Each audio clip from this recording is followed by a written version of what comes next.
Hello friend, welcome to my YouTube channel. आज हम इस वीडियो में बात करेंगे एनसीईआरटी का साइंस। फ्रेंड, आपका कोई भी एग्जाम हो, रेलवे का एग्जाम हो या फिर एसएससी का एग्जाम हो या फिर वीएसएससी हो या फिर बीपीएससी हो, किसी भी एग्जाम हो जिसमें जनरल साइंस आता हो फ्रेंड, सभी एग्जाम को हम कवर करेंगे। तो सारे एग्जाम का क्वेश्चन एनसीईआरटी से ही आता है। तो आज हम स्टार्ट करेंगे एक एक चैप्टर। अब चलते हैं चैप्टर की ओर। अब देखिए, आज का चैप्टर है हम लोग का प्रकाश का परावर्तन तथा अपवर्तन। ठीक है फ्रेंड, इस चैप्टर से हम स्टार्ट करने वाले हैं। अब देखिए, इस संसार में अपने चारों ओर अनेक प्रकार की वस्तुएं देखते हैं, यद्यपि किसी अंधेरे कमरे में हम कुछ भी देखने में असमर्थ हैं। कैमरे को प्रकाशित करने पर चीजों दिखलाई देने लगती है। वह क्या है जो वस्तुओं को दृश्यमान बनाता है? दिन के समय सूरज को प्रकाश वस्तुओं को देखने में हमारी सहायता करता है। कोई वस्तु उस पर पड़ने वाली प्रकाश को परावर्तित करती है। यह परावर्तित प्रकाश जब हमारी आंख द्वारा ग्रहण किया जाता है तो हमें वस्तुओं को देखने योग्य बनाता है। यह किसी पारदर्शी माध्यम में आर पार देख सकते, क्योंकि प्रकाश इससे पार हो जाता है। प्रकाश से संबंध अनेक समान तथा अद्भुत परिघटनाएं हैं, जैसे दर्पण द्वारा प्रतिबिंब का बनना,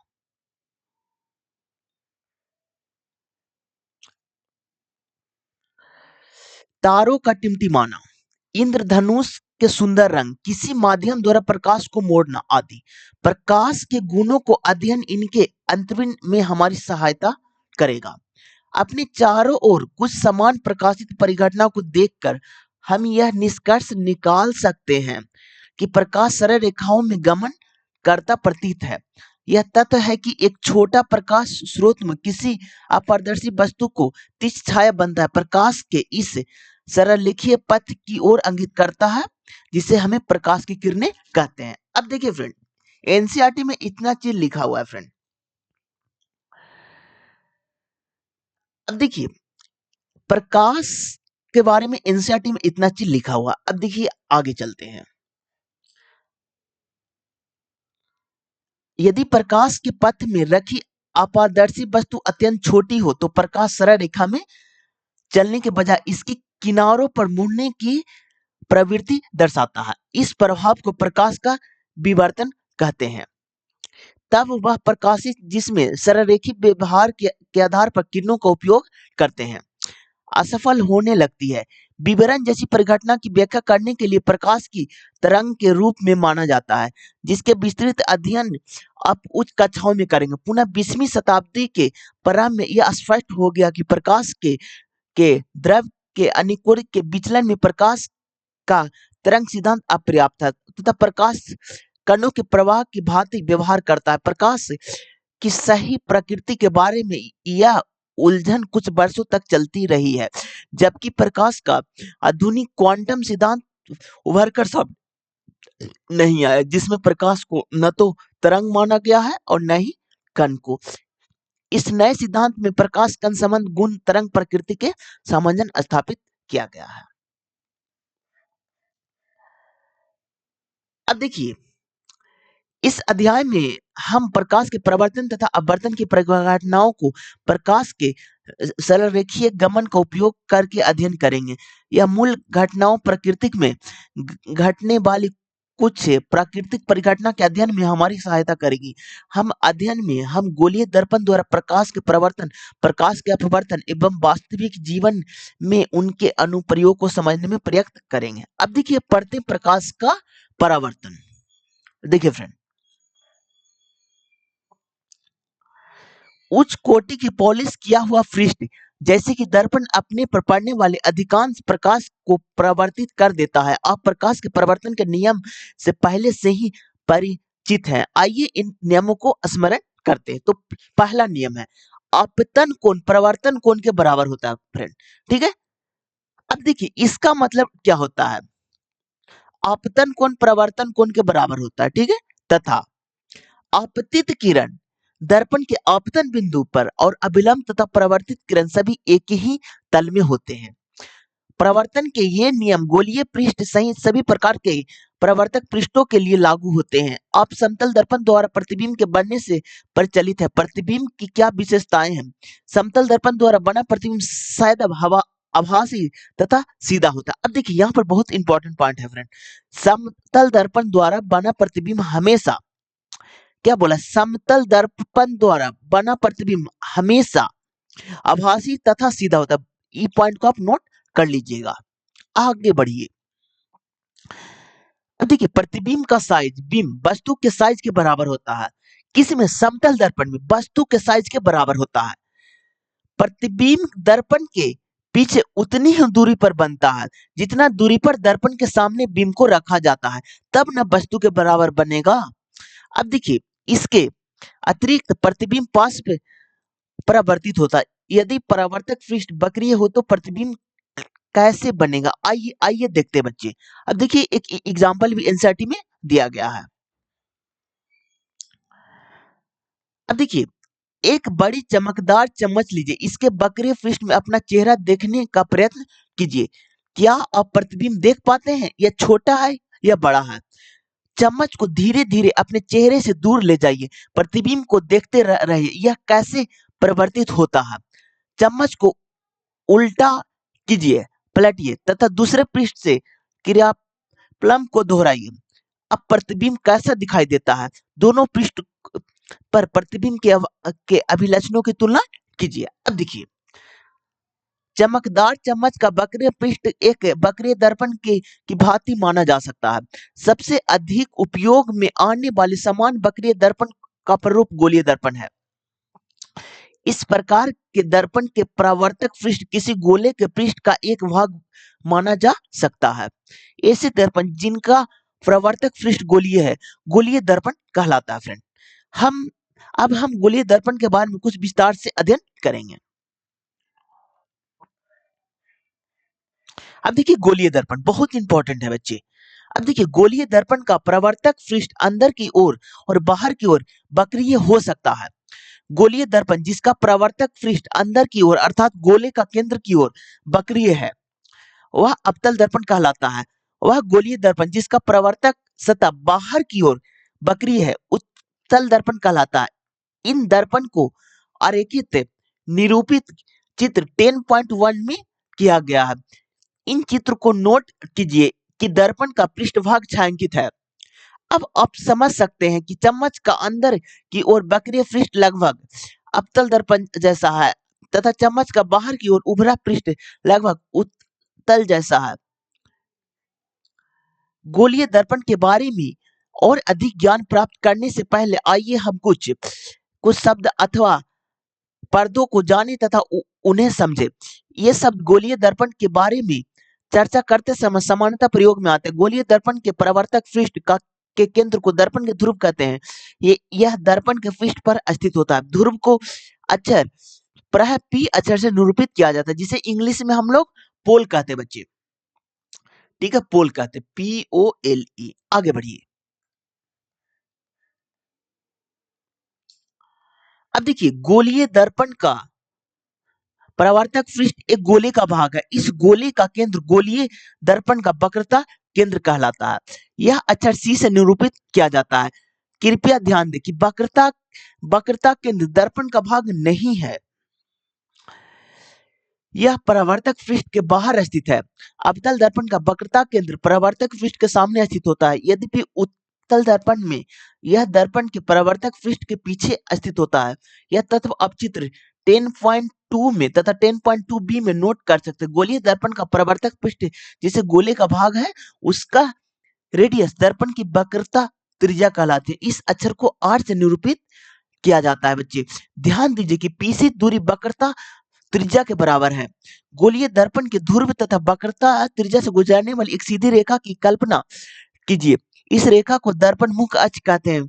याद कीजिए कि मुख्य अक्ष दर्पण के ध्रुव पर अभिलंब है। आइए दर्पण से संबंधित एक महत्वपूर्ण शब्द को क्रियाकलाप में समझते हैं। तो देखिए बच्चे, अब क्रियाकलाप, अब देखिए यहाँ पर मिरर का इमेज भी दिया हुआ है। ये आपका कौन सा? अवतल दर्पण है बच्चे, ठीक है, अवतल दर्पण है। ये आपका उत्तल दर्पण है, ठीक है।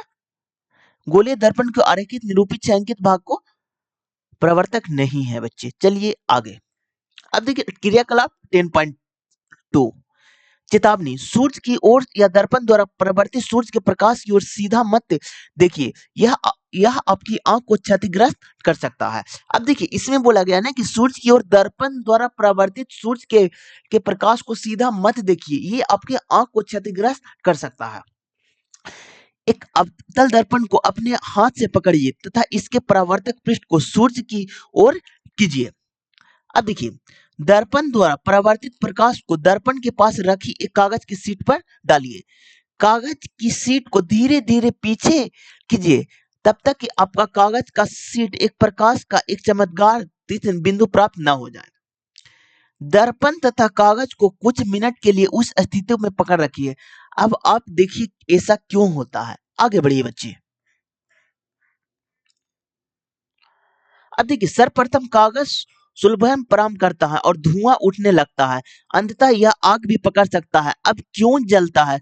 सूर्य से आने वाली प्रकाश दर्पण का एक तीक्ष्ण चमकदार बिंदु के रूप में अभिकेंद्री होता है। वास्तव में कागज की शीट पर प्रकाश का यह बिंदु सूर्य का प्रतिबिंब है। यह बिंदु अवतल दर्पण का फोकस है। सूर्य के प्रकाश के संकेंद्रण से उत्पन्न ऊष्मा के कारण कागज जलता है। दर्पण की स्थिति से इस प्रतिबिंब को दूर दर्पण की फोकस दूरी का निकटतम मान है। आइए इस प्रश्न को किरण आरेख आरेख के समझने का प्रयत्न करते हैं। अब देखिए बच्चे, यहां पर देखिए ये आपका फिगर है बच्चे, देखिए ये आपका फिगर है, यहां पर ही पोल होता है, यहां पर ही आपका फोकस होता है, यहां पर ही आपका सेंटर होता है बच्चे। ये दोनों के बीच आपका फोकल लेंथ होता है बच्चे, जिसे फोकस दूरी कहते हैं, फोकस दूरी। अब देखिए इसको मिलाने वाली रेखा को प्रिंसिपल एक्सिस बोलते हैं बच्चे, प्रिंसिपल एक्सिस।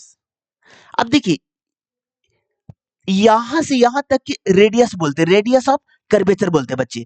इस सारे पॉइंट हम डिस्कस करेंगे। चलते हैं अब आगे।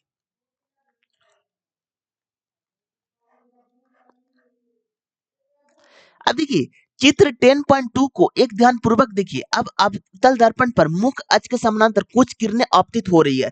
परावर्तित किरणों को प्रेक्षण कीजिए, वे सभी दर्पण के मुख्य अक्ष के एक बिंदु पर मिल रही प्रतिच्छेदी है। यह बिंदु अवतल दर्पण का मुख्य फोकस कहलाता है। अब देखिए यही चीज आप लोग को हम बताए हैं कि फोकस किसे कहते हैं बच्चे। तो देखिए देखिए अवतल दर्पण बोल रहा है ना बच्चे, तो यहाँ पर देखिए ये वाला आपका फोकस है बच्चे, और फोकस से पोल तक की दूरी को फोकस लेंथ कहते हैं, फोकस दूरी कहते हैं। आगे बढ़िए।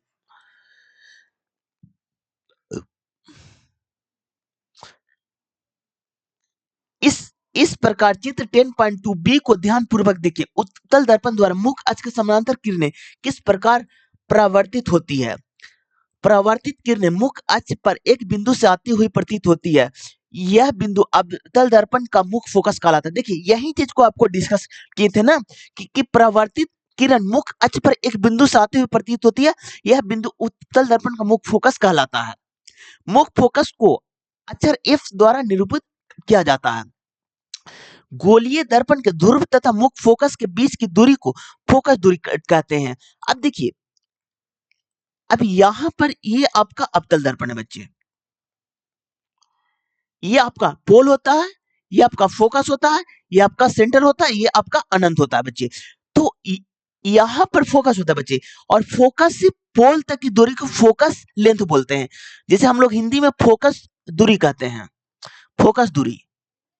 यही चीज एनसीईआरटी में लिखा हुआ है बच्चे, देखिए सेम चीज लिखा हुआ है। गोलीय दर्पण के ध्रुव तथा मुख्य फोकस के बीच की दूरी को फोकस दूरी कहलाता है। आगे बढ़िए। इसे एफ द्वारा निरूपित किया जाता है, इसे एफ द्वारा निरूपित किया जाता है। गोलीय दर्पण का परावर्तक पृष्ठ अधिकांशतः गोलीय ही होता है। इस पृष्ठ की एक वृत्ताकार सीमा रेखा होती है। गोलीय दर्पण के परावर्तक पृष्ठ की एक वृत्ताकार सीमा रेखा का व्यास दर्पण का द्वारक यानी कि एपर्चर कहलाता है। अब देखिए अब कोई गोला है बच्चे, कोई गोला है सपोर्टेड, ठीक है, ये आपका गोला है, इसका रेडियस यहां से यहां तक होता है, व्यास तो यहां से यहां तक होता है ना बच्चे, जैसे ए से बी तक। तो ये तो इसको जब बढ़ाइएगा ना आगे तो गोलीय दर्पण ही बनेगा। तो इससे मिलाने वाली रेखा को एपर्चर कहते हैं, जिसे हम लोग हिंदी में द्वारक कहा जाता है बच्चे, द्वारक। ठीक है, अब देखिए यही चीज को एनसीईआरटी में लिखा गया है। गोलीय दर्पण के परावर्तक पृष्ठ को इस वृत्ताकार सीमा रेखा का व्यास दर्पण का द्वारक कहलाता है, जो कि चित्र 10.2 दूरी में एमिन द्वारक को निरूपित करता है। अपने निवेशन में हम केवल उन्हीं गोलीय दर्पण पर विचार करेंगे जिनका द्वारक उनकी वक्रता त्रिज्या से छोटा होता है। आगे बढ़िए बच्चे। अब देखिए, क्या गोलीय दर्पण की वक्रता त्रिज्या r तथा फोकस दूरी f के बीच से कोई संबंध है? तो छोटे द्वारक के गोलीय दर्पण के लिए वक्रता त्रिज्या फोकस दूरी से दोगुनी होती है। अब देखिए, बहुत इंपॉर्टेंट बात है बच्चे, f बराबर r/2 होता है। इससे बहुत क्वेश्चन पूछा जाता है, इसे इसको आप याद कर लीजिएगा। f मतलब फोकस होता है, r मतलब रेडियस ऑफ कर्वेचर होता है बच्चे, और बटा 2 होता है, f बराबर r/2। आगे बढ़िए। हम इस संबंध को r बराबर 2f द्वारा व्यक्त कर सकते हैं। अब देखिए, इसी को आगे सोल्व किया है, तो जब f बराबर आप r/2 कीजिएगा बच्चे, तो r बराबर आपको 2f हो जाएगा ना बच्चे। तो इसी को एक स्टेप खाली बढ़ा दिया है। तो वही चीज यहाँ एनसीईआरटी में लिखा है कि इस संबंध को r बराबर 2f द्वारा व्यक्त कर सकते हैं। यह दर्शाता है कि गोलीय दर्पण का मुख्य फोकस उसके ध्रुव तथा वक्रता केंद्र को मिलाने वाली रेखा के मध्य बिंदु होता है। अब देखिए, यहाँ बोला है कि यहाँ पर एक आपका अवतल दर्पण है।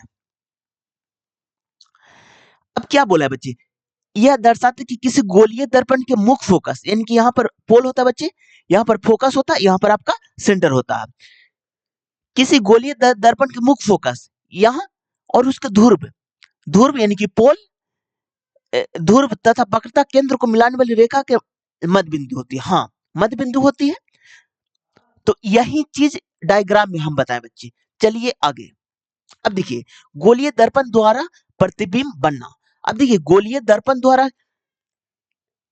तो इसमें दो टाइप से प्रतिबिंब बनते हैं, एक अवतल दर्पण में भी बनता है और एक उत्तल दर्पण में बनता है। अवतल दर्पण में 6 प्रतिबिंब बनते हैं और उत्तल दर्पण में मात्र 2 प्रतिबिंब ही बनते हैं बच्चे। अब देखिए, आप समतल दर्पण द्वारा प्रतिबिंब बनने के बारे में अध्ययन कर चुके हैं। आप उनके द्वारा बनाए गए प्रतिबिंब की प्राकृतिक स्थिति तथा अपेक्षित साइज के बारे में भी जानते हैं। गोलीय दर्पण द्वारा बने प्रतिबिंब कैसे होते, किसी अवतल दर्पण द्वारा बिंब की विभिन्न स्थितियों के लिए बने प्रतिबिंब की स्थिति को निर्धारित हम किस प्रकार कर सकते हैं। प्रतिबिंब वास्तविक तथा आभासी तथा बेआवर्धित छोटे या समान साइज के हैं। इस क्रियाकलाप को अन्वेषण करेंगे। आगे देखिए बच्चे। अब 10.3। अब देखिए अब देखिए बच्चे, आप अवतल दर्पण की फोकस दूरी ज्ञात करने की विधि पहले ही सीख चुके हैं। क्रियाकलाप 10.2 में आप देखते हैं कि आपके कागज पर मिला प्रकाश का तीक्ष्ण चमकदार बिंदु वास्तव में सूर्य का प्रतिबिंब है। यह अत्यधिक छोटा, वास्तविक तथा उल्टा है। दर्पण से इस प्रतिबिंब की दूरी माप कर आपने अवतल दर्पण की लगभग फोकस दूरी को ज्ञात की थी। आगे बढ़िए बच्चे। अब देखिए, एक अवतल दर्पण लीजिए, ऊपर वर्णित विधि से इसकी सन्निकटन फोकस दूरी ज्ञात कीजिए। फोकस दूरी की मान नोट कीजिए। आप किसी दूरस्थ बिंदु का प्रतिबिंब एक कागज की शीट पर प्राप्त करके भी फोकस दूरी ज्ञात कर सकते हैं। मेज पर चौक से एक लाइन बनाइए। अवतल दर्पण को एक स्टैंड पर रखिए। स्टैंड को लाइन पर इस प्रकार रखिए कि दर्पण के ध्रुव पर लाइन स्थित हो। चौक से पहली लाइन के समानांतर और उनके आगे 2 लाइनों इस प्रकार खींचिए कि किन्हीं 2 उत्तरोत्तर लाइनों के बीच की दूरी दर्पण की फोकस दूरी के बराबर होगी। ये लाइन अब क्रमशः बिंदु P F C की स्थिति के निरूपित करती है। ये याद रखिए, छोटे द्वारा की गोलीय दर्पण की मुख्य फोकस F P तथा वक्रता केंद्र C वाली रेखा के मध्य बिंदु पर स्थित होता है बच्चे। अब देखिए, एक चमकदार बिंदु जैसे एक जलती हुई मोमबत्ती सी बहुत दूरी किसी स्थिति पर रखिए। एक कागज का पर्दा रखिए तथा इसके दर्पण के सामने आगे पीछे तथा खिसकाइए जब तक कि आपको इस मोमबत्ती की लौ का तीक्ष्ण तथा चमकीले प्रतिबिंब प्राप्त न हो जाए। प्रतिबिंब को ध्यान पूर्वक देखिए, इनकी प्रवृत्ति, स्थिति तथा बिंब को साइज के सापेक्षा इसका सापेक्षिक साइज नोट कीजिए। इस क्रियाकलाप को मोमबत्ती का निम्न थ्योरी को दोहराइए। सी से थोड़ी दूरी पर रखिए बच्चे। इनमें से इस स्थिति में आप पर्दे पर प्रतिबिंब प्राप्त नहीं कर पाएंगे।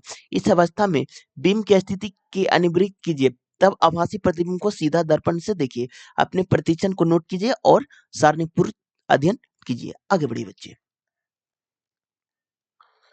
अब देखिए, उपरोक्त क्रियाकलाप में आप देख सकते हैं कि अवतल दर्पण द्वारा बने प्रतिबिंब की प्राकृतिक स्थिति तथा साइज पी पोल फोकस सेंटर के सापेक्ष बिंब की स्थिति पर निर्भर करते हैं।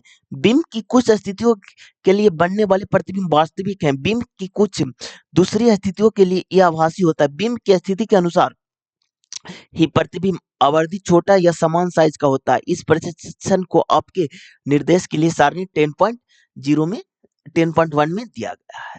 आगे चलिए। अब देखिए बच्चे, किसी अवतल दर्पण द्वारा बिंब को विभिन्न स्थितियों के लिए बने प्रतिबिंब। तो यहां पर देखिए बच्चे, अवतल दर्पण को हम बनाते हैं, सारा चीज को हम बताएंगे आपको। देखिए एक सेकंड, देखिए ये आपका अवतल दर्पण है बच्चे, अवतल दर्पण है। ये आपका पोल होता है, ये आपका फोकस होता है, ये आपका सेंटर होता है, ये आपका इन्फिनिटिव होता है बच्चे। ठीक है।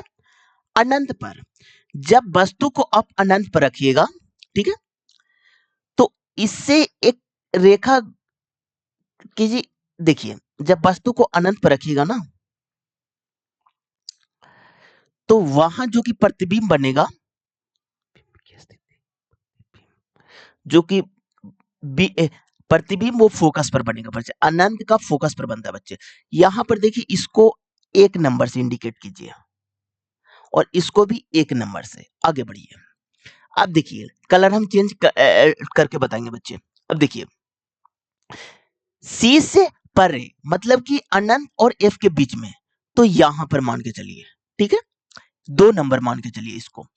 एफ तथा सी के बीच, तो इधर से भी थोड़ा सा बढ़िए, तो एफ तथा सी के बीच यहां पर होगा, यहां बनेगा 2 नंबर का। छोटा बनेगा बच्चे, छोटा ही बनेगा और वास्तविक तथा उल्टा बनेगा। ठीक है। आगे बढ़िए। सी पर यानी कि सेंटर पर, देखिए सेंटर पर, तो यानी कि सी यहां सेंटर पर है, तो इसका 3 नंबर रखिए और इसका प्रतिबिंब भी सेंटर पर ही बनता है बच्चे, और इसका प्रतिबिंब बराबर बनता है बच्चे, साइज समान होता है। आगे बढ़िए। सी तथा एफ एफ के बीच, सी तथा एफ के बीच, तो सी तथा फोकस के बीच, तो यहां पर मान के चलिए आप, ठीक है, सी तथा एफ के बीच ये 4 नंबर है, तो इससे भी थोड़ा सा बढ़िए, तो यहां पर हो जाएगा आपका 4 नंबर। आगे बढ़िए। एफ पर यानी फोकस पर बच्चे, तो 5 नंबर, तो फोकस पर, तो इससे बढ़ेगा तो प्रतिबिंब बनेगा अनंत पर, यानी कि 5 का 5। अब ये सबसे इंपॉर्टेंट बात है, बहुत बार आप लोग के एग्जाम में पूछा गया है बच्चे। तो देखिए, पी तथा एफ के बीच, यानी कि पी तथा एफ के बीच, तो यहां पर मान के चलिए, और इसका प्रतिबिंब बनेगा इधर बनेगा बच्चे, ठीक है, सॉरी, यहां पर बनेगा 6 नंबर का 6 नंबर। अब देखिए, दर्पण के पीछे बन रहा है ना, और बड़ा बन रहा है, आभासी बन रहा है सीधा, एक मात्र ये 6 नंबर वाला प्रतिबिंब जो कि आभासी और बड़ा बनता है बच्चे, आभासी बनता है, वर्चुअल, आभासी और सीधा। बाकी सारे प्रतिबिंब 5 नंबर तक बच्चे सब वास्तविक बनता है, वास्तविक, ठीक है, यानी कि रियल। इतना सारा चीज को आप याद कर लीजिएगा बच्चे, बहुत इंपॉर्टेंट है बच्चे, बहुत क्वेश्चन पूछा जाता है। एनसीईआरटी में जो चीज लिखा हुआ है ना, उससे बहुत क्वेश्चन आप लोग से पूछे जाते हैं। अब चलिए आगे। अब देखिए बच्चे, एक बार और आप लोग का रिवाइज हम करवा देते हैं। जब आप वस्तु को बिंब की स्थिति अगर आप अनंत पर रखिएगा तो फोकस पर ही उसका प्रतिबिंब बनेगा, और इसका छोटा होगा और बिंब के साइज का होगा, वास्तविक उल्टा बनेगा। जब आप सी से परे यानी कि अनंत और सी के बीच में रखेंगे तो ये बनेगा आपका प्रतिबिंब फोकस तथा सी के बीच में, और इसका साइज छोटा होगा और वास्तविक और उल्टा बनेगा। जब आप सेंटर पर रखेंगे तो इसका प्रतिबिंब सेंटर पर ही बनेगा, समान आकार का बनेगा, वास्तविक तथा उल्टा बनेगा बच्चे। जब आप सी तथा एफ के बीच रखेंगे तो सी और आपका अनंत के बीच में बनेगा, और ये आपका बड़ा बनेगा, वास्तविक तथा उल्टा बनेगा बच्चे। अब देखिए, जब फोकस पर रखेगा तब तो अनंत पर बच्चे। जब पी तथा एफ सबसे इंपॉर्टेंट है, इससे बहुत क्वेश्चन आप लोग से पूछे जाते हैं। जब पोल और फोकस के बीच में रखते हैं तो दर्पण के पीछे बनता है, और एक अवतल दर्पण में मात्र एक प्रतिबिंब जो कि आभासी बनता है वही होता है जो कि पोल और फोकस के बीच में रखने पर, और इसका प्रतिबिंब दर्पण के आपको पीछे बनता है और बड़ा बनता है।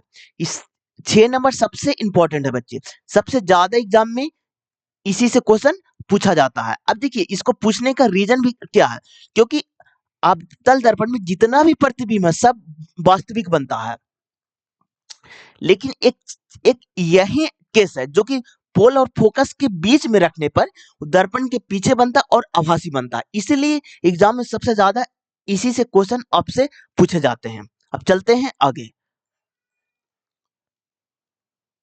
अब देखिए, गोलीय दर्पण द्वारा प्रतिबिंब को बनने का अध्ययन हम किरण आरेख खींच कर भी कर सकते हैं। गोलीय दर्पण के सामने रखे सीमित साइज पर वस्तु बिंब पर विचार कीजिए। इस बिंब को प्रत्येक छोटा भाग एक बिंदु बिंब को भांति कार्य करता है। इस बिंदुओं में से प्रत्येक से अनंत किरणें उत्पन्न होती है। बिंब के प्रतिबिंब का स्थान निर्धारित करने के लिए किरण आरेख बनाते समय किसी किसी बिंदु से निकलने वाली किरणों की विशाल संख्या में सुविधा अनुसार कुछ को चुना जा सकता है। यद्यपि किरण आरेख की स्पष्ट के लिए दो किरणों पर विचार करना अधिक सुविधाजनक है। ये किरणें ऐसी हो कि दर्पण से परावर्तन के पश्चात उनकी दिशाओं को जानना आसान होगा। अब देखिए बच्चे, कम से कम दो प्रवर्ती किरणों को छेदन से किसी भी बिंदु के प्रतिबिंब की स्थिति को ज्ञात किया जा सकता है। प्रतिबिंब के स्थान को निर्धारित के निम्न में से किन्हीं दो किरणों पर विचार किया जा सकता है। तो देखिए, दर्पण के मुख अक्ष के समानांतर प्रकाश किरणें परिवर्तन के पश्चात अवतल दर्पण के मुख फोकस से गुजरने वाली अथवा उत्तल दर्पण के मुख फोकस से आपतित होती प्रतीत होती है। अब देखिए बच्चे, ये आपका दर्पण है। यहां पर देखिए, अवतल दर्पण द्वारा मुख फोकस से गुजरने वाली किरणें तथा उत्तल दर्पण द्वारा मुख फोकस की ओर से किस किरण परावर्तन के पश्चात अक्ष के समानांतर निकलेगी, जो इतना चित्र में दिखाया गया। अब देखिए, इसमें सिंपल सा फिगर दिया हुआ बच्चे, ठीक है। ये आपका अवतल दर्पण है बच्चे, ठीक है। देखिए, ये आपका अवतल दर्पण है, ये आपका उत्तल दर्पण है। यहां पर ये आपका पोल होता है, यहां पर ये आपका फोकस होता है, ये आपका सेंटर होता है। एक बार और आप लोग का रिवाइज करवा देते हैं। अब देखिए, पोल से फोकस की दूरी को फोकल लेंथ कहते हैं, हिंदी में फोकस दूरी कहते हैं। अब देखिए, पोल से सेंटर तक की दूरी को रेडियस कहते हैं बच्चे, ठीक है। और और देखिए, इसको जो मिलाने वाली रेखा है उसको हम एपर्चर कहते हैं, जिसे हिंदी में द्वारा कहा जाता है बच्चे, ठीक है। यही चीज को इसमें लिखा गया है। अब देखिए, आप तल दर्पण को के वक्रता केंद्र से गुजरने वाली किरणें, देखिए दर्पण के के वक्रता केंद्र की ओर से निर्देशित किरणें परावर्तन के पश्चात उसी पथ के अनुदिश वापस परावर्तित हो जाती है। इसे चित्र इतना तथा इतना में दर्शाया गया है। प्रकाश की किरणें उसी पथ में इसलिए वापस आती है क्योंकि आपतित की किरणें दर्पण के परावर्तक पृष्ठ पर अभिलंब के अनुदिश पड़ती है। अब देखिए अभिलंब किसे कहते हैं? नॉर्मल को अभिलंब बोलते हैं बच्चे।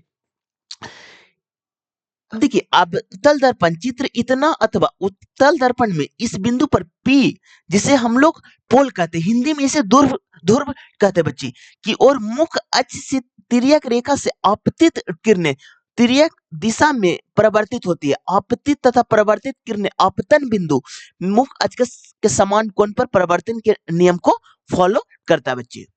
देखिए अब यहां पर देखिए, याद रखिए कि उपरोक्त सभी स्थितियों में परावर्तन के नियम को पालन होता है। अपतन बिंदु पर आपतित किरण इस प्रकार परावर्तित होती है कि परावर्तन कोण का मान सदैव अपतन कोण के मान के बराबर होता है। अब देखिए अपतन कोण परावर्तन कोण का मान हमेशा बराबर होता है। अवतल दर्पण द्वारा प्रतिबिंब बनना चित्र इतना में एक बिंब की विभिन्न स्थितियों के लिए अवतल दर्पण द्वारा प्रतिबिंब को बनना किरण को आरेख को दर्शाया गया है बच्चे। आगे बढ़िए बच्चे। देखिए क्रियाकलाप है, यहाँ पर देखिए सारणी सारणी 10 पॉइंट। अब देखिए सारणी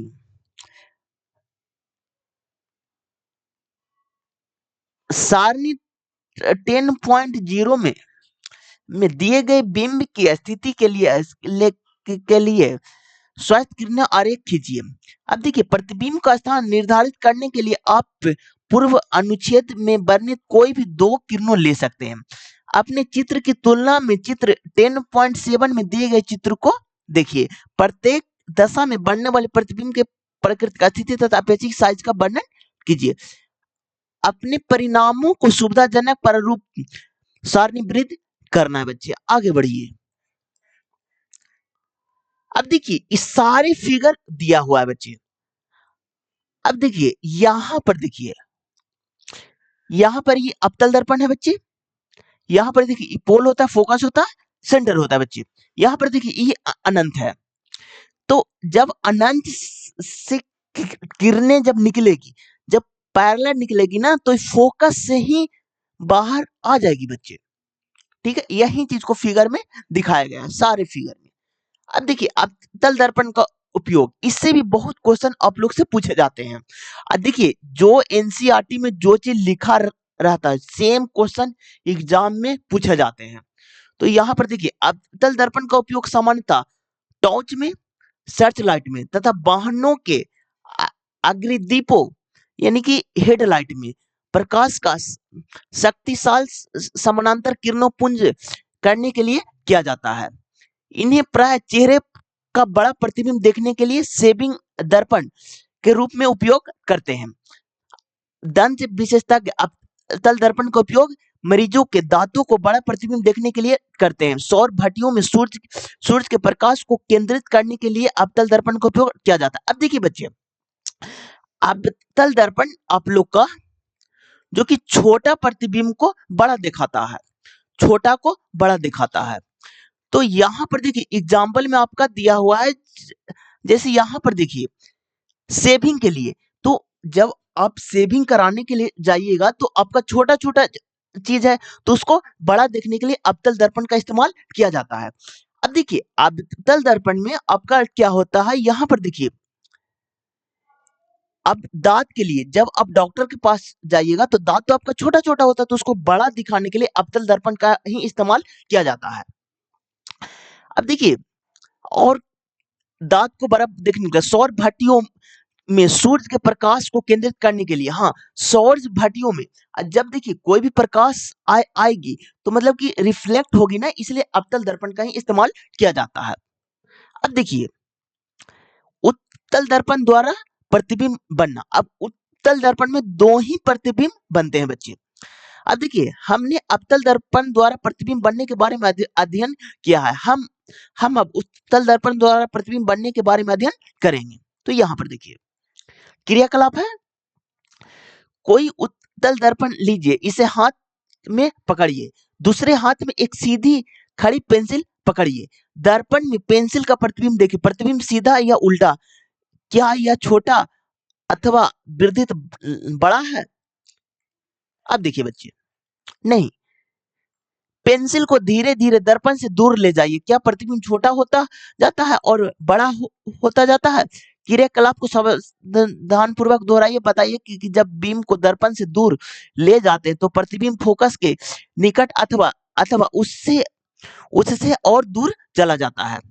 उत्तल दर्पण द्वारा बने प्रतिबिंब को अध्ययन करने के लिए हम बीम को दो स्थितियों पर विचार करते हैं। पहले स्थिति में बिंब अनंत दूरी पर है तथा दूसरी स्थिति में बिंब दर्पण से एक निश्चित दूरी पर है। बिंब को इस दो स्थितियों के लिए उत्तल दर्पण द्वारा बनाए गए प्रतिबिंब के किरणों को आरेख क्रमशः इतना में दिया गया है बच्चे।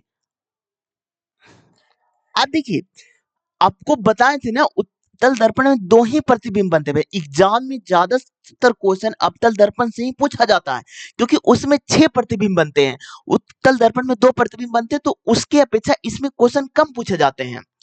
अब देखिए, इसमें क्या है बच्चे, जब आप वस्तु को अनंत पर रखते तो फोकस एफ पर दर्पण के पीछे बनता है बच्चे। अब देखिए, अवतल दर्पण में ही अब जब वस्तु को अनंत पर रखते तो फोकस पर बनता था। उत्तल दर्पण में भी सेम केस है बच्चे, लेकिन इसमें है कि दर्पण के पीछे बनता है, इसलिए ये आभासी प्रतिबिंब।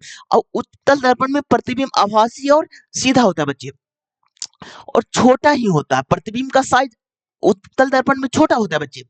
और देखिए, अनंत तथा दर्पण के ध्रुव के पी के बीच में, अनंत तथा दर्पण के ध्रुव पी के बीच में तो बनेगा पी तथा एफ के बीच में, दर्पण के पीछे। इसमें आभासी बनेगा ना, तो दर्पण के पीछे ही बनेगा बच्चे।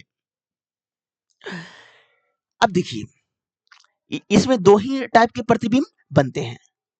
यहां पर देखिए, अभी तक आपने समतल दर्पण, अवतल दर्पण तथा उत्तल दर्पण द्वारा प्रतिबिंब बनने के बारे में अध्ययन किया है।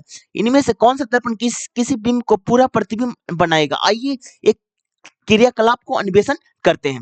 अब देखिए, समतल दर्पण द्वारा किसी दूरस्थ बिंदु, जैसे कोई दूरस्थ पेड़ का प्रतिबिंब देखिए, क्या आप पूर्ण लंबाई का प्रतिबिंब देख पाते हैं? हैं? विभिन्न साइज के समतल दर्पण द्वारा प्रयोग दोहराए, क्या आप दर्पण के बिंब को संपूर्ण प्रतिबिंब देख सकते हैं? तो देखिए बच्चे,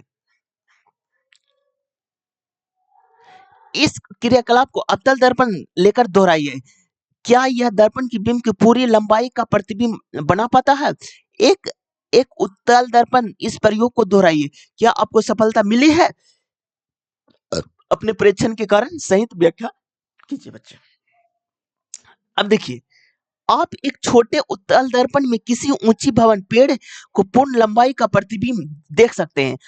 आगरा किले का एक दीवार में ऐसा ही एक दर्पण ताजमहल की ओर लगा हुआ है। यदि आप कभी आगरा किला देखने जाए तो दीवार में लगे इस दर्पण में ताजमहल के पूरे प्रतिबिंब को देखने का प्रयास करें। मकबरा को स्पष्ट देखने के लिए आपको दीवार से सटी हुई छत का उचित स्थान पर खड़ा होना चाहिए। उत्तल दर्पण का उपयोग, अब देखिए बच्चे, उत्तल दर्पण का उपयोग कहाँ कर सकते हैं? तो ये बड़ा वस्तु को छोटा हम लोग को दिखाता है बच्चे। तो यहां पर देखिए, अब देखिए, उत्तल दर्पण का उपयोग सामान्यतः वाहनों के पास दृश्य दर्पण के रूप में किया जाता है। ये दर्पण वाहन के पास में लगे होते तथा इनमें ड्राइवर अपने पीछे के वाहन को देख सकते हैं, जिसे सुरक्षित रूप से वाहन चला सके। उत्तल दर्पण को इसलिए भी प्राथमिक देता है क्योंकि वे सदैव सीधा प्रतिबिंब बनाते हैं, यद्यपि वह छोटा होता है। देखिए, प्रतिबिंब उत्तल दर्पण में हमेशा छोटा होता है बच्चे। इसका दृश्य क्षेत्र भी बहुत अधिक होता है क्योंकि ये बाहर की ओर बकरी होता है। अब समतल दर्पण की तुलना में उत्तल दर्पण में ड्राइवर को पीछे की के बहुत बड़े चित्र देखने में समर्थ बनाते हैं। अब देखिए, कुछ आपका प्रश्न है बच्चे। अब देखिए, फोकस, अवतल दर्पण की फोकस दूरी को परिभाषित कीजिए। तो अब देखिए, ये आपका अवतल दर्पण है बच्चे।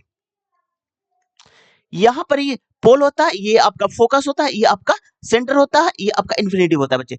तो फोकस को हम कैसे डिफाइन कर सकते हैं बच्चे? तो देखिए, पोल और फोकस दूरी, फोकस और पोल की बीच को दूरी को फोकस दूरी कहते हैं बच्चे। तो पहला तो हो गया एक गोलीय दर्पण की वक्रता त्रिज्या 20 सेंटीमीटर, तो इसका फोकस दूरी क्या होगा? तो अब देखिए F बराबर R/2 होता है बच्चे। इसमें आपका गोलीय दर्पण की वक्रता त्रिज्या 20 सेंटीमीटर दिया हुआ, तो पर 20/2 कीजिएगा इक्वल टू F आ जाएगा, तो F बराबर आपका आ जाएगा 10 सेंटीमीटर बच्चे। तो अब चलिए उस दर्पण का नाम बताइए जो बिंब को सीधा तथा आवर्धित प्रतिबिंब बना सकता है। तो सीधा प्रतिबिंब कौन बना सकता है? तो समतल दर्पण बच्चे। हम वाहनों में उत्तल दर्पण में प्रश्न चिन्ह के रूप में वरीयता क्यों देती है?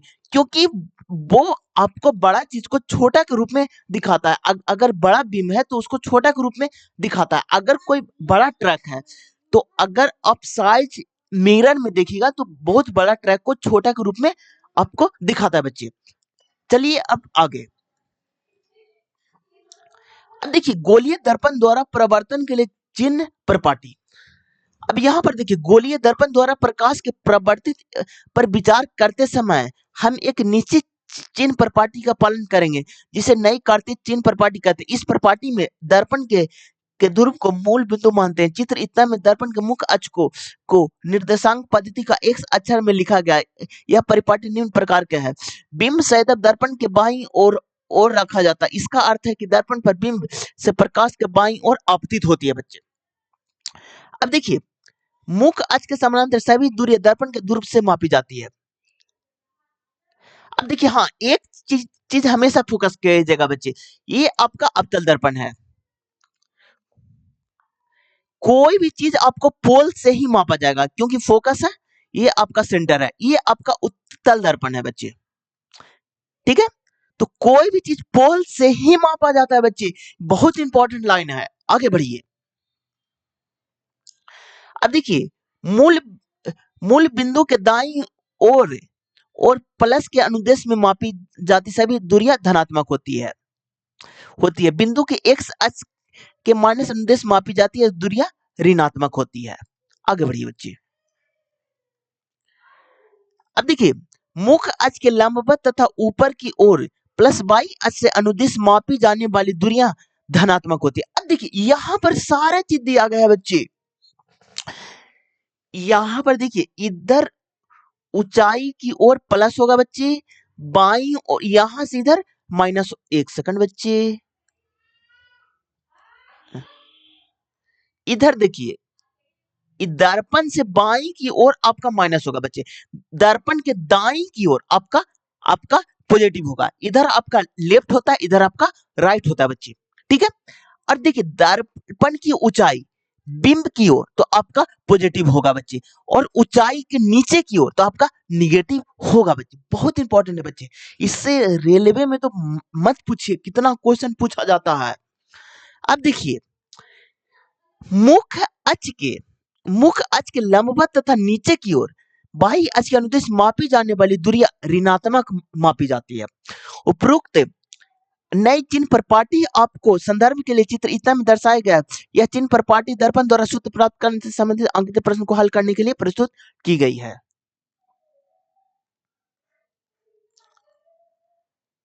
अब देखिए दर्पण सूत्र का तथा आवर्धन। अब देखिए बच्चे दर्पण सूत्र से भी क्वेश्चन बहुत पूछे जाते हैं बच्चे।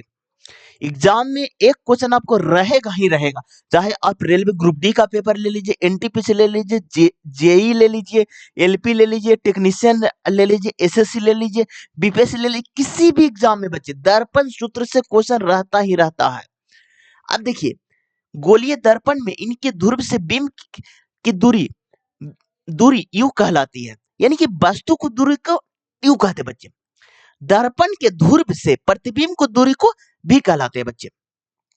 आपको पहले ही ज्ञात है कि ध्रुव से मुख्य फोकस की दूरी को एफ कहलाती है। इन तीनों राशियों के बीच के संबंध में जिसे दर्पण सूत्र से प्रस्तुत किया जाता है, इस सूत्र को निम्न प्रकार व्यक्त किया जाता है। अब देखिए आपका दर्पण सूत्र बच्चे बहुत इंपॉर्टेंट है बच्चे। अब देखिए 1/v plus 1/u equal to 1/f होता है। यू आपका वस्तु की दूरी, भी आपका प्रतिबिंब की दूरी,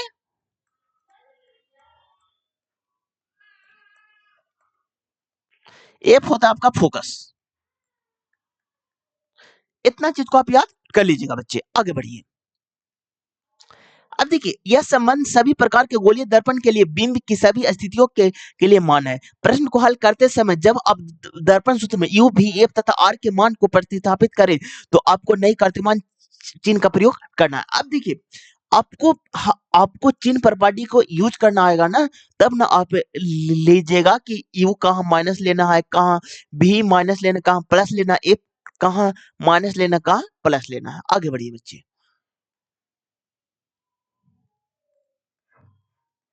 अब देखिए आवर्धन।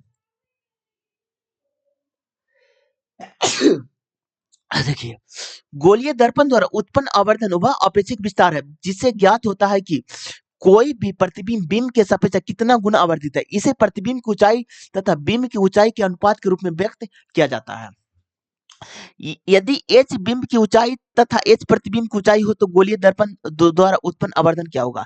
तो अब देखिए बच्चे m बराबर होता है जो कि देखिए प्रतिबिंब की ऊंचाई जिसे h डैश से और बिंब की ऊंचाई, ठीक है बच्चे, और इसका होता माइनस v बटा यू। यू होता वस्तु की ऊंचाई, वस्तु की दूरी मानिए, ठीक है, और v होता है प्रतिबिंब की दूरी, प्रतिबिंब की दूरी, प्रतिबिंब की दूरी। अब देखिए बहुत सारे स्टूडेंट कंफ्यूज रहते हैं कि सर हमको तो पता नहीं चलता है कि u वस्तु की दूरी है कि v वस्तु की दूरी है। तो ABCD में पहले आपका u आता है बच्चे, तो u होता है वस्तु की दूरी, उसके बाद में v आता है, वो होता है आपका प्रतिबिंब की दूरी। अब देखिए यहां पर आपका मैग्निफिकेशन है बच्चे, बहुत इंपॉर्टेंट है। मैग्निफिकेशन से हमेशा क्वेश्चन पूछे जाते हैं, ठीक है। चलिए आगे। अब देखिए ध्यान दीजिए कि बिंब की ऊंचाई धनात्मक ली जाती है क्योंकि बिंब प्राय मुख्य अक्ष से ऊपर की ओर रखा जाता है। आभासी प्रतिबिंब के लिए बिंब की ऊंचाई धनात्मक लेनी चाहिए, वास्तविक प्रतिबिंब के लिए ऋणात्मक लेनी चाहिए। अब देखिए बच्चे यहां पर क्या होता है ना कि कि आभासी प्रतिबिंब, जब आभासी प्रतिबिंब आपका बनता है ना बच्चे, तो वहां पर आप पॉजिटिव लीजिएगा। ये बहुत इंपॉर्टेंट चीज है बच्चे। जब आपका वास्तविक प्रतिबिंब बनेगा तब आप निगेटिव लीजिएगा। अब देखिए इसमें बहुत सारा स्टूडेंट का कंफ्यूजन आता है। अब देखिए जब भी आपको आपको दर्पण में जब आभासी में आपका पॉजिटिव होता है लेकिन वास्तविक में आपका निगेटिव होता है। अब देखिए आप लोग का एक चीज हम रिवाइज करवा देते बच्चे। ये आपका अवतल दर्पण है, ये आपका उत्तल दर्पण है, ठीक है बच्चे। अब देखिए सबसे ज्यादा कंफ्यूजन बच्चों को क्या चीज में आता है। अब देखिए यू का मान लेंस रहे दर्पण में सारे भी निगेटिव होता है, तो अवतल दर्पण में भी निगेटिव, उत्तल दर्पण में भी निगेटिव होता है। अब देखिए भी का मान अब सॉरी उत्तल दर्पण उत्तल अवतल यू का मान सारे में निगेटिव होता है बच्चे। अवतल दर्पण में भी, उत्तल दर्पण में, लेंस में भी निगेटिव होता है, तो यू में तो कोई लफड़ा ही नहीं है। अब देखिए भी में क्या होता है बच्चे, भी से पहले आपको फोकस बता देते हैं। तो देखिए बच्चे फोकस आपका अवतल में निगेटिव होता है, उत्तल में आपका पॉजिटिव होता है बच्चे। अब देखिए भी में क्या है, उत्तल में आपका देखिए, अब देखिए बच्चे भी का मान जो कि जब आप उत्तल दर्पण लीजिएगा ना बच्चे तो इसमें आपका पॉजिटिव होता है, लेकिन अवतल में लफड़ा है बच्चे। अब देखिए अवतल में जब आपको आभासी आएगा ना तो पॉजिटिव आएगा, आभासी में पॉजिटिव आएगा और वास्तविक में आपका निगेटिव आएगा,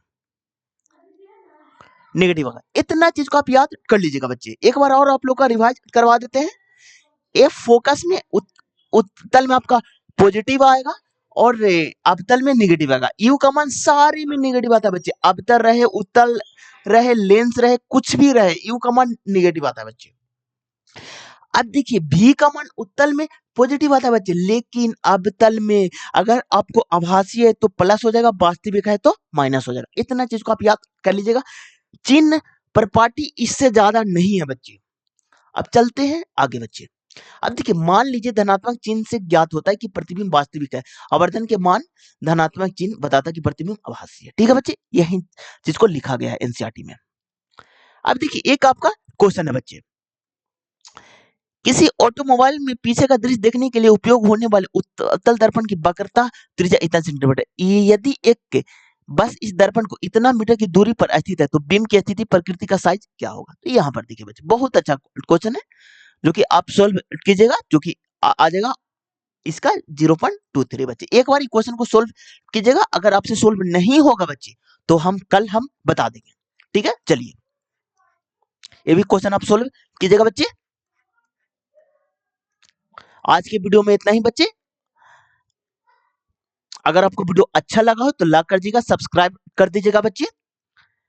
अब देखिए बच्चे, हम साइंस रोज पढ़ाएंगे बच्चे, तो जिन भी बच्चों का रेलवे का एग्जाम हो या फिर एसएससी का हो या फिर बीपीएससी का हो या फिर बीएससी, किसी भी एग्जाम हो बच्चे जिसमें साइंस आता है फ्रेंड, सारे एग्जाम को हम कवर करेंगे और सारे एग्जाम का क्वेश्चन एनसीईआरटी से ही आते हैं बच्चे, तो एनसीईआरटी को कवर करना बहुत जरूरी है।